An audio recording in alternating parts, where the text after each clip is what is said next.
ஆவுடையார் கோயில் கோபுரம் இதான். ஓம் நமச்சிவாயா, நமச்சிவாயா வாழ்க அப்படின்னு போட்டுருக்காங்க. 1 2 3 4 5 6 7 8 9 கலசம். இந்த கோபுரத்தில் 9 கலசம் இருக்கிறதுனால இந்த ராஜகோபுரம் 9 படிநிலைகளை கொண்டதாக இருக்கிறது.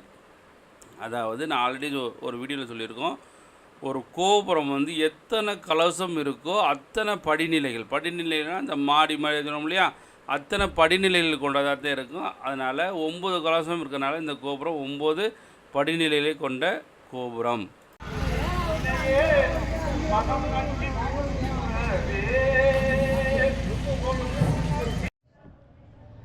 வணக்கம் நண்பர்களே, சிற்றுலா யூடியூப் சேனல் சார்பாக உங்கள் அன்புடன் அழைக்கிறோம். இன்றைக்கி நம்ம எங்கே வந்திருக்கோம் அப்படின்னா, சிவசிவா ஆவுடையார் கோயிலுக்கு வந்திருக்கோம். இதே ஆவுடையார் கோயில் திருவாதுடை ஆதீனம் இருக்காங்களே, அவங்களுடைய கட்டுப்பாட்டில் இருக்கக்கூடிய கோயில். இதே சிவன் கோயில். இது ரொம்ப பிரசித்தி பெற்ற கோயில். நிறையா பேர் இங்கே வரணும்னு நினைப்பாங்க, வர முடியாது. வந்தால் கண்டிப்பாக நல்லது நடக்கும், எந்த நல்லா நடக்கும். இங்கேருந்து பார்த்தீங்கன்னா இங்கேருந்து ஸ்ட்ரைட்டாகவே கோயிலை பார்த்துடலாம். சாமி கடைசி பார்க்க இல்லையா, வெளியில் இருந்து கோயிலை அந்த பிரகாரத்தை பார்க்கக்கூடிய ஒரே கோயில்னால் இதை சொல்லுவேன் நான் பார்த்த கோயிலே. ஏன்னா வெளியிலேருந்து பார்த்தோம்னா ஸ்ட்ரைட்டாக அதனுடைய பிரகாரம், அதனுடைய கோயில் சிவன் இங்கேருந்தே தெரிவாங்க. ஸோ அந்த கோயிலுக்கு வந்திருக்கான். வாங்க அந்த கோயிலுக்கு உள்ளே போய் பார்க்க போவோம். வாங்க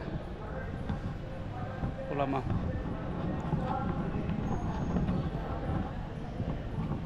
நாங்கள் அப்படியே உள்ளே போவோம்.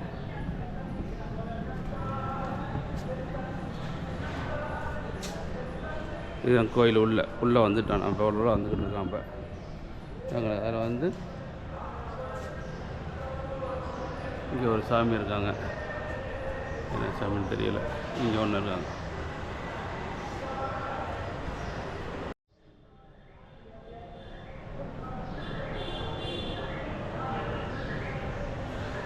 இது பாருங்களேன், எவ்வளோ பிரம்மாண்டமாக எத்தனை கைகளோடு சேர்ந்து இருக்குது பாருங்களேன். உண்மைக்கு பார்க்குறதுக்கு பயங்கரமாக இருக்குது. அவ்வளோ கலைநயம் மிக்கதாக வடிவமைச்சிருக்காங்க.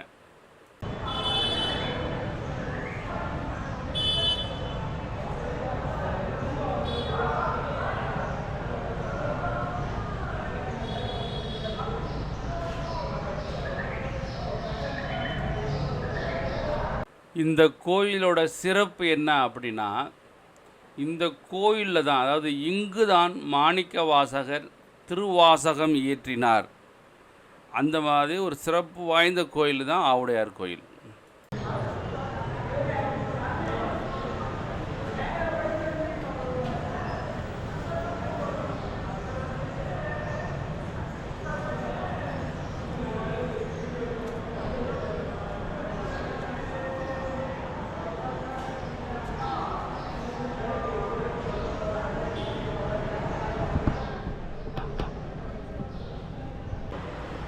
இது பெரிய மண்டபமாக இருக்குது. உண்மைக்கு பயங்கரமாக கோயிலை கட்டியிருக்காங்க. திரு கைலாய பரம்பரை திருவாவடுதுறை ஆதீனத்துக்கு சொந்தமான திருப்பெருந்துறை. இந்த ஊருக்கு பேர் திருப்பெருந்துறை தானே. இப்போதே பேரே மாறி ஆவுடையார் கோயில்னே மாறி இருக்குது. ஆனால் உண்மையான பேர் திருப்பெருந்துறை. அருள்மிகு ஆத்மநாத சுவாமி திருக்கோயில். உபகோயில் நிறையா, உள்ளுக்குள்ளேயே உபகோயில் நிறையா இருக்குது. இந்த கோயிலோட உபகோயில்கள் நிறையா இருக்குது அப்படின்னு சொல்கிறாங்க. உள்ள போகிறான். சிவசிவா அப்படி போட்டிருக்காங்க. இந்த கோயில் எங்கே இருக்குது அப்படின்னா, திருப்பெருந்துறை என்கிற ஆவுடையார் கோயில் இந்தியாவில் உள்ளது. தமிழ்நாட்டில் உள்ள புதுக்கோட்டை மாவட்டத்தில் இருக்குது. ஆவுடையார் கோயில் வட்டத்தில் இருக்குது. திருப்பெருந்துறை ஊரில் அமைந்த தேவார பாடல் பெற்ற சோழநாடு காவிரி தென்கரையில் அமைந்துள்ள சிவன் கோயில் இந்த ஆவுடையார் கோயில். திருவாசக திருத்தலங்களில் ஒன்று என்ற பெருமையினையும் கொண்ட தலமாகும் இந்த ஆவுடையார் கோயில் ஆத்மநாத சுவாமி கோயில்.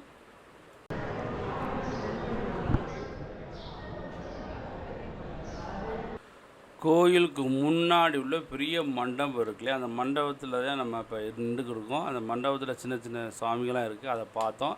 பார்த்து முடிச்சுட்டு தான் இப்போ இங்கே கோயிலுக்கு உள்ளுக்குள்ளே போக போகிறோம். அதுக்கு முன்னாடி தான் இந்த கோயிலுக்கு முன்னாடி ஒரு கோபுரம், ராஜகோபுரம் இருக்குது. அதையும் பார்த்துட்டு அப்படியே போவோம் வாங்க. இது வந்து ஒரு கோபுரம். உள்ளே வந்துட்டாலே ஒரு மண்டபம் இருக்குது. மண்டபத்துக்கு அடுத்து வந்துட்டாலே ஒரு கோபுரம் இருக்குது. இது பிரதான கோபுரம்.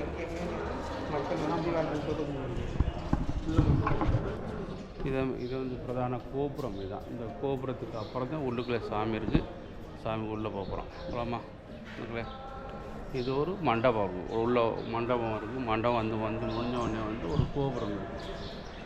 கோபுரத்துக்கு வந்துருக்கோம். கோபுரம் முடிஞ்சோடனே நம்ம உள்ளே போகிறோம்.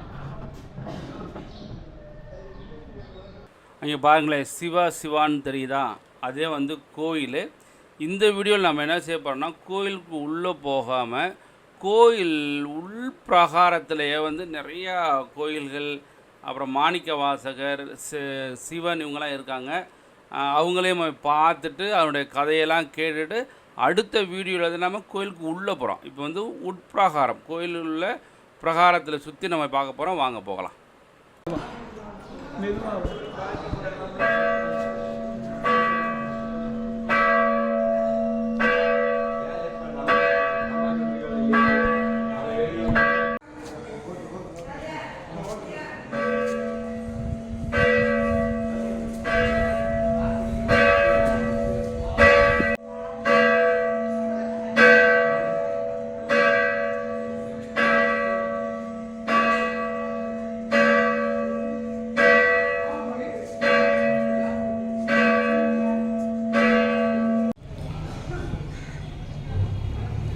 இது ஆவுடையார் கோயில் உள்ள கோபுரம், உட்கோபுரம். இதுதான்.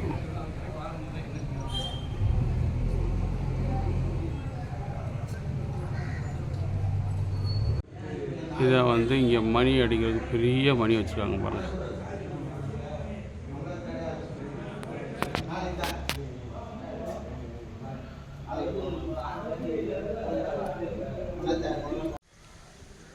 இந்த கோயிலில் வெயிலுகந்த விநாயகர் நீங்கள் பார்த்துக்கிறீங்களா? அவர் தான் வெயிலுகந்த விநாயகர். விநாயகர் பெருமான் மீது தட்சிணாயன காலங்களில் தெற்கு பகுதியில் சூரிய வெளிச்சம் படுகிறது. உத்தராயண காலங்களில் வடக்கு பக்கமாக சூரிய வெளிச்சம் படுகிறது அப்படின்னு சொல்கிறாங்க. அதனால தான் இந்த விநாயகர் கோயிலுக்கு வெயிலுகந்த விநாயகர் அப்படின்னு சொல்கிறாங்க. கோயிலுக்கு உள்ளே வந்துட்டு அந்த கோயிலுக்குள்ளே வெளிப்பிரகாரம் இருக்குமா, அங்கே வந்திருக்கோம். அங்கே வெயிலுகந்த விநாயகர் பார்த்துட்டு இப்போ நீங்கள் பார்த்துக்கிட்டீங்க இல்லையா, இதே வந்து இந்த ஆவுடையார் கோயிலோட தெப்பக்குளம். அந்த தெப்பக்குளத்துக்கு வந்திருக்கோம். இது எப்படின்னா, கோயிலுக்கு என்ட்ரன்ஸில் இடது பக்கம் நீங்கள் போனீங்களாக்கும் தெப்பக்குளம் இருக்கும். தெப்பக்குளத்தை பார்த்துட்டு ரொம்ப முக்கியமான இதாக பார்க்க போகிறோம்.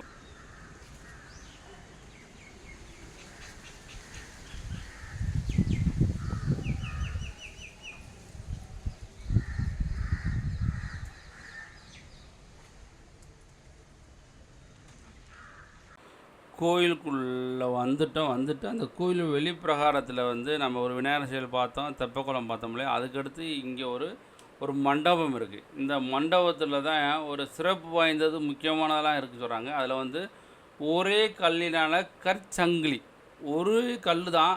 அதான் சங்கிலி எப்படி இருக்குது, நார்மலாக இரும்பில் இருக்கும் இல்லையா, அதில் கல்லையே சங்கிலி செஞ்சுருக்காங்களாம்.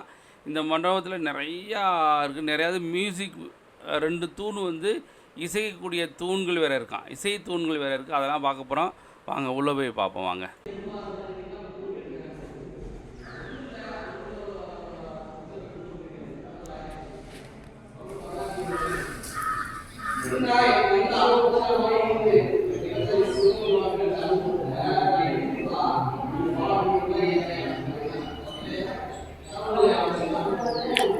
அருள்மிகு மகாலிங்கமூர்த்தி சுவாமி சன்னதி, கோவில் காவல் தெய்வம்.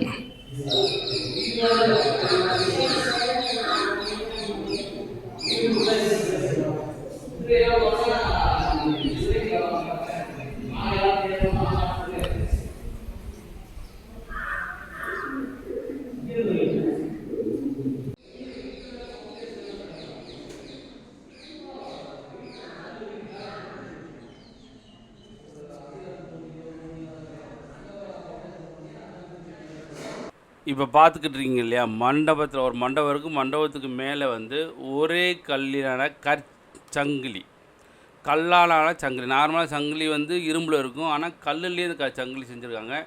இந்த மண்டபத்தில் வந்து 10லேருந்து 15 வளையங்கள் கொண்ட ஒரே கல்லினால் கற்சங்கிலி செதுக்கப்பட்டு மேலே உயரத்தில் இருக்கிற உயரத்தில் பொருத்தி தொங்க விடப்பட்டுள்ளது. தொங்கிருவாங்களே 10லேருந்து 15 வளையங்கள் கொண்ட சங்கிலிகள், கற்சங்கிலியை பார்த்துக்கிட்டு இருக்கீங்க. இதில் ஒரு வித்தியாசமான ஒரு செட்டப்பில் கலைநயமிக்கதாக அருமையாக வடிவமைச்சிருக்காங்க. அதை நீங்கள் பார்த்துக்கிட்டு இருக்கீங்க.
இந்த மண்டபத்தில் நிறைய கலைநயமிக்கதாக நிறையா சிலைகள் பார்த்துருப்பீங்க. இப்போ நம்ம என்ன செய்ய போகிறோம்னாக்கு 2 தூண் இருக்குது, இசை தூண் அப்படின்னு சொல்கிறாங்க.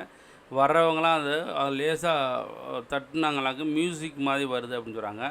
வாங்க அந்த 2 இசை தூணை போய் பார்க்க போவோம். போகலாமா? வாங்க.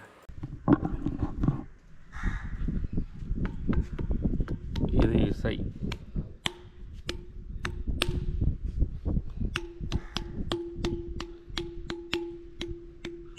திருவாதிரை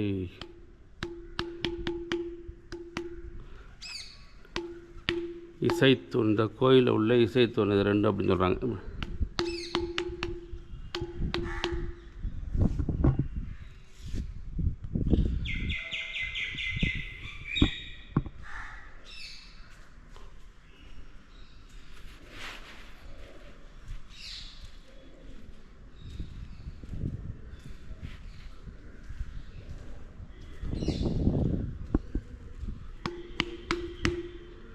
அந்த கோயிலோட மியூசிக் பாருங்கள்.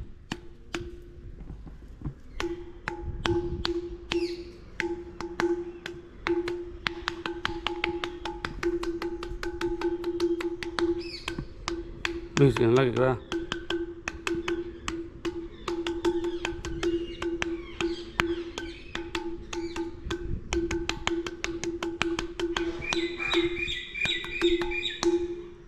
இது இசைத்தூண் இங்கே இருக்குது. ஆவுடையார் கோயிலில் இசைத்தூண் அப்படின்னா இங்கே இந்த இதில் தான் இருக்குது, இந்த மண்டபத்துக்குள்ளே தான் இருக்குது. இது கோயிலோட பக்கத்தில், கோயிலோட சைடில் உள்ள மண்டபம் இது.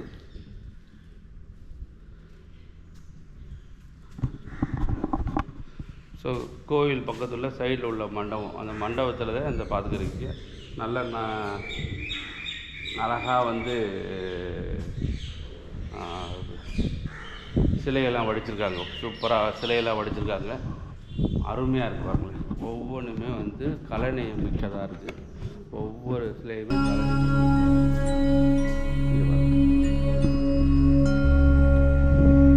யானை, யானைக்கு மேலே வந்து இது வச்சுருக்காங்க. எவ்வளோ அருமையாக இருக்குது.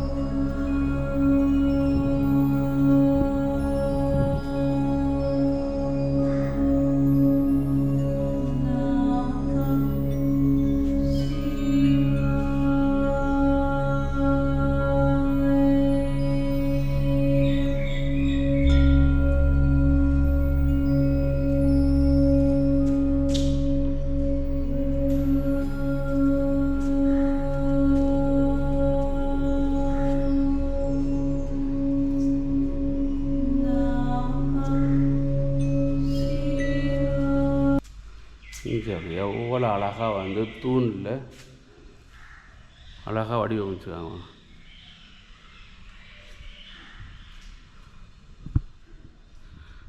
மேலே வந்து 12 ராசிகள் இருக்கு இல்லையா, அந்த 12 ராசிகளுக்குமே மேலே வந்து பாருங்களேன் வளையம் மாதிரி போட்டிருக்காங்க. ஒவ்வொன்றுக்கும் வளையம்லாம் போட்டு அதில் 12 ராசிகளுக்குமே வந்து படம் வரைஞ்சிருக்காங்க. வில்லு, தேல், அந்த 12 ராசிகளுக்குள்ள படம் இருக்குமே, அதுவே மேலே வந்து கல்லுனாலே வடிச்சிருக்காங்க பாருங்கள்.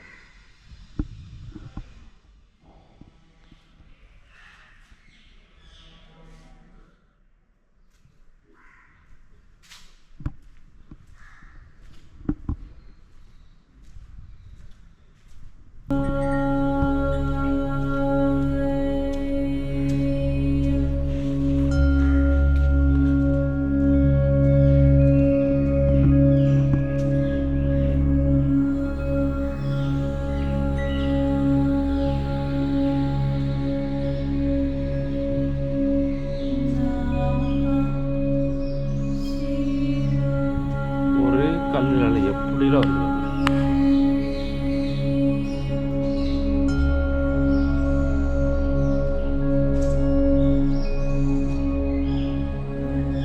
எவ்வளோ அழகாக வந்து இந்த கதைவர்கள் அவ்வளோ பூவாக வச்சு இதெல்லாம் பற்றி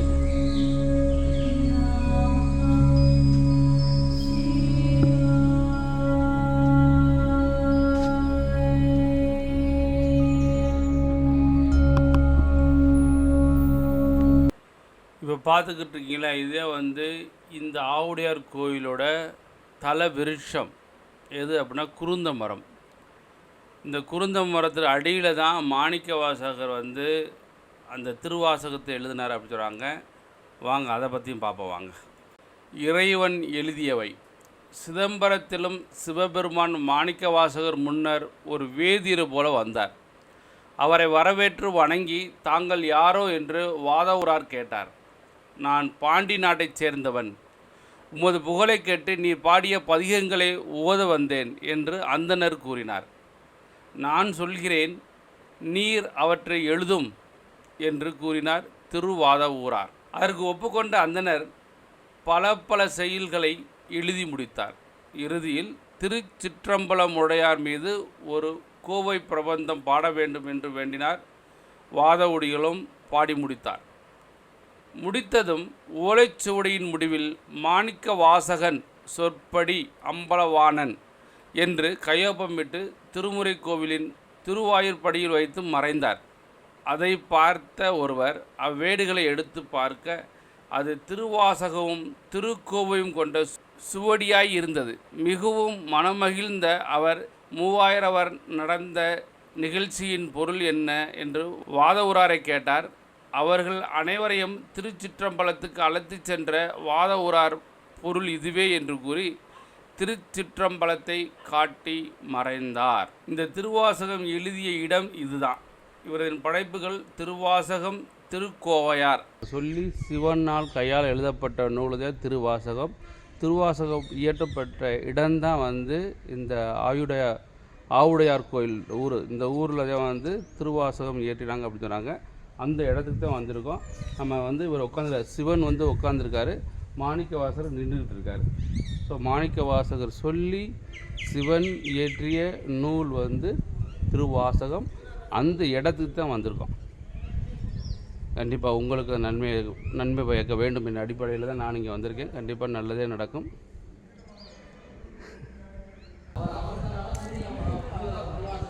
தல விருட்சம் குருந்த மரம் தான்.